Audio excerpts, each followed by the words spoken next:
भारत की telecom industry एक बार फिर सुर्खियों में है और इसकी वजह है स्पेक्ट्रम चार्ज का एक पुराना विवाद, जिसकी सुनवाई अब सुप्रीम कोर्ट में चल रही है।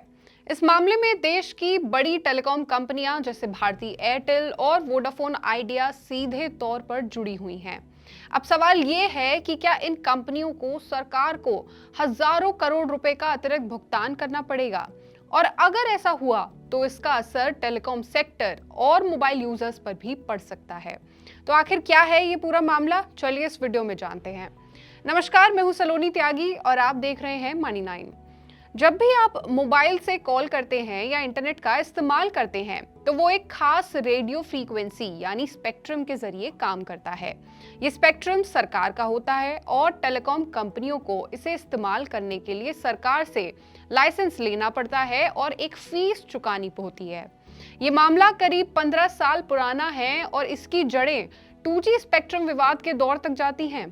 पहले जब टेलीकॉम लाइसेंस दिए गए थे तब कंपनियों को लाइसेंस के साथ लगभग 4.4 मेगाहर्ट्ज स्पेक्ट्रम दिया जाता था, लेकिन समय के साथ कई कंपनियों के पास इससे ज्यादा स्पेक्ट्रम पहुंच गया, कहीं 6.2 मेगाहर्ट्ज तो कहीं उससे भी ज्यादा।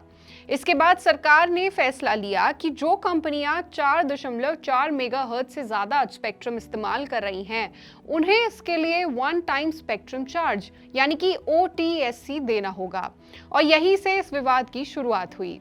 टेलीकॉम कंपनियों का कहना है कि उन्होंने पहले से ही स्पेक्ट्रम यूसेज चार्ज यानी कि SUC दिया हुआ है, इसलिए अतिरिक्त स्पेक्ट्रम पर अलग से वन टाइम चार्ज लेना गलत है।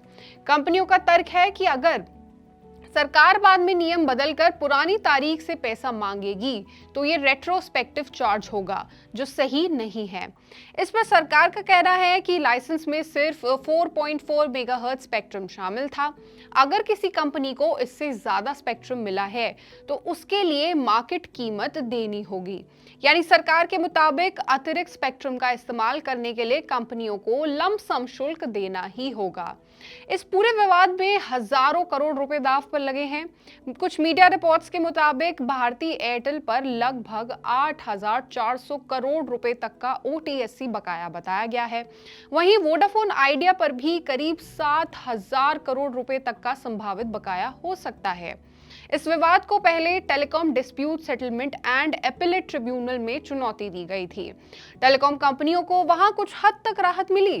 ट्रिब्यूनल ने कहा कि अगर OTSC लगाया जाता है तो उसे पुरानी तारीख से लागू नहीं किया जा सकता, बल्कि आगे से लागू किया जाना चाहिए। लेकिन सरकार इस फैसले से सहमत नहीं थी और फिर ये मामला सुप्रीम कोर्ट तक पहुंच गया। इस मामले की सुनवाई अब सुप्रीम कोर्ट में चल रही है और कोर्ट ने पहले भी कई बार इस केस में स्टेटस क्वो बनाए रखने की बात कही थी, यानी फिलहाल ना तो कंपनियों से कोई नई वसूली की जा रही है और ना ही तुरंत भुगतान का आदेश दिया गया है। अब कोर्ट में यह तय होना है कि क्या कंपनियों को वन टाइम स्पेक्ट्रम चार्ज देना पड़ेगा, अगर उन्हें देना पड़ेगा तो कितनी रकम होगी और किस अवधि के लिए।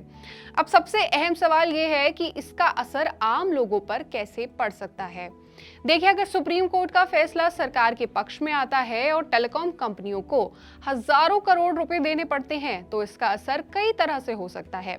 पहला, कंपनियों पर वित्तीय दबाव बढ़ सकता है। दूसरा, टेलीकॉम सेक्टर की आर्थिक स्थिति प्रभावित हो सकती है। और तीसरा, भविष्य में मोबाइल टैरिफ बढ़ने की संभावना भी बन सकती है। खासकर वोडाफोन आइडिया जैसी कंपनियों के लिए ये मामला काफी अहम है, क्योंकि कंपनी पहले से ही भारी कर्ज और सरकारी बकाये के दबाव में है। इस वक्त पूरे टेलीकॉम सेक्टर की नजर सुप्रीम कोर्ट के अगले फैसले पर टिकी हुई है। अब देखना यह है कि इस मामले में आगे क्या होता है।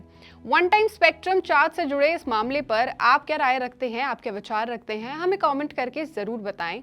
और ऐसी ही और खबरों और अपडेट्स के लिए जुड़े रहिए हमारे साथ और देखते रहिए मनी 9।